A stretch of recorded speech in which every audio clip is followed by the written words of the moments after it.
તો દર્શક મિત્રો, અત્યારે સૌથી પહેલા વાત કરવામાં આવે તો ચૈતરભાઈ વસાવાને જેલમાંથી છૂટવા માટે હવે મિત્રો 3 રસ્તા સામે આવી ગયા. આ એક બહુ મોટા સમાચાર કે ચૈતરભાઈ વસાવાને જેલમાંથી બહાર નીકળવા માટે એ 3 રસ્તા આવી ગયા.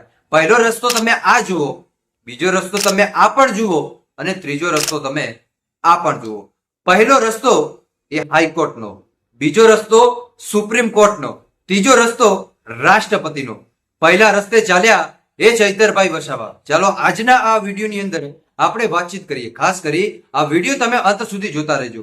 વિડીયોની શરૂઆત કરીએ એની પહેલા એક લાઈક કરી નાખજો. ચેનલ ઉપર પહેલી વાર જ આવતા હોય તો આ ચેનલને પણ તમે અવશ્ય સબસ્ક્રાઇબ કરજો, જેથી કરીને ચૈતરભાઈ વસાવાને જે કાંઈ પણ સમાચાર હશે એ તમને સૌથી પહેલા મળતા રહેશે. દર્શક મિત્રો, સૌથી પહેલો રસ્તો ચૈતરભાઈ વસાવાને જેલની બહાર નીકળવાનો, એ રસ્તો હાઈકોર્ટનો. ચૈતર વસાવાને હવે જો જેલમાંથી બહાર નીકળવું હશે તો એક જ રસ્તે ચાલવું પડશે ને એ રસ્તો હાઈકોર્ટનો. હાઈકોર્ટના રસ્તે ચૈતરભાઈ વસાવાની અરજી થશે હાઈકોર્ટની અંદર, ત્યારબાદ એમની સુનાવણી થશે. હાઈકોર્ટમાંથી જો એમને જામીન મળશે તો એ રસ્તો ઉપર ટીક થઈ જશે, આગળના રસ્તા ઉપર ચોકડી લાગી જશે.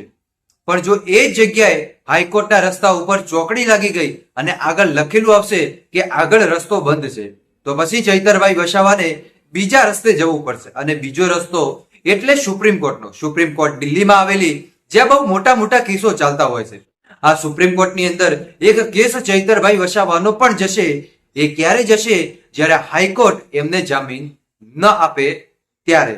જ્યારે એ કેસ ત્યાં જશે અને માની લો કે સુપ્રીમ કોર્ટની અંદરથી પણ એ રસ્તો બંધ કરી દેવામાં આવે અને લખવામાં આવે આગળ રસ્તો બંધ છે, ત્યારબાદ ચૈતરભાઈ વસાવાનો એ છેલ્લો રસ્તો રાષ્ટ્રપતિ ભવનમાં તો ચૈતર વસાવા જઈ ન શકે, પણ રાષ્ટ્રપતિને આવેદન પત્ર આપી શકે.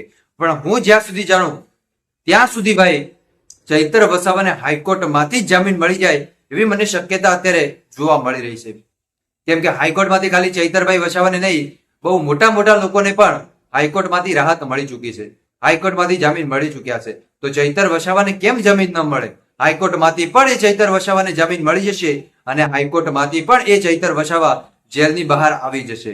હાઈકોર્ટમાં જ્યારે ચૈતર વસાવાની અરજી થશે, ત્યારબાદ હાઈકોર્ટમાં ચૈતરભાઈ વસાવાની સુનાવણી થશે, ત્યારબાદ એ ખબર પડશે કે હાઈકોર્ટમાંથી શું ફેસલો આવે. પણ જ્યારે ફેસલો આવશે ત્યારે ખબર પડશે. પણ અત્યારે તો એ ચોખ્ખા 3 રસ્તા આપણને જોવા મળી રહ્યા છે.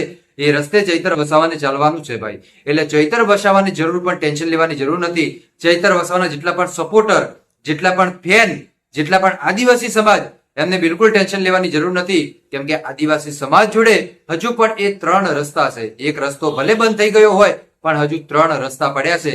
એટલે આદિવાસી સમાજને કોઈ પણ જાતની ટેન્શન લેવાની જરૂર નથી. આવા જ અવનવા વિડીયો જોવા માટે આપણી ચેનલને અવશ્ય સબસ્ક્રાઇબ કરી નાખજો. મળીશું આપણે નવા વિડીયોમાં.